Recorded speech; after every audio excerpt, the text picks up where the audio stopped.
সালাতে দোয়া কবুল হয়। সালাতে দোয়া কবুলের 3 জায়গা। একটা হচ্ছে তাকবীরে তাহরিমার পরে আমরা সানা পড়ি না, আমরা তো একটা পড়ি। আল্লাহর হাবিব সুন্নাহ এবং নফল নামাজে আরো পড়তেন সানা, ওই দোয়া কবুল হয়। 2 নম্বর জায়গা সালাতে সেজদায় পড়ে দোয়া করলে কবুল হয়। আকরাবু মা ইয়াকুনুল আবদু মির রাব্বিহি ওয়া হুয়া সাজিদ ফাকসিরু ফিহি দুআ। বান্দা যখন সেজদায় লুটিয়ে পড়ে বান্দা আল্লাহর সবচেয়ে কাছে চলে যায়।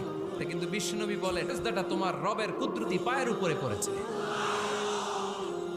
সেজদায় পড়ে দোয়া করেন। সালাম ফিরানোর আগে বিশ্বনবী দোয়া করতেন, লা ইউসাল্লিমান্না আহাদুকুম হাত্তা ইয়াতাআওয়াযা মিন আরবাআ। আল্লাহর হাবিব বললেন 4 জিনিস থেকে পানাহ না আছে আমার কোন উম্মত যেন সালাম না ফিরায়। তারা যেন পড়ে আল্লাহুম্মা ইন্নী আউযু বিকা মিন আযাবিল কবর, আউযু বিকা মিন আযাবি জাহান্নাম, আউযু বিকা মিন ফিতনাতিল মাহইয়া ওয়াল মামাত, আউযু বিকা মিন ফিতনাতিল মাসিহিদ দাজ্জাল। আল্লাহ কবরের আযাব থেকে বাঁচাও, আল্লাহ জাহান্নামের আগুন থেকে বাঁচাও, আল্লাহ জীবন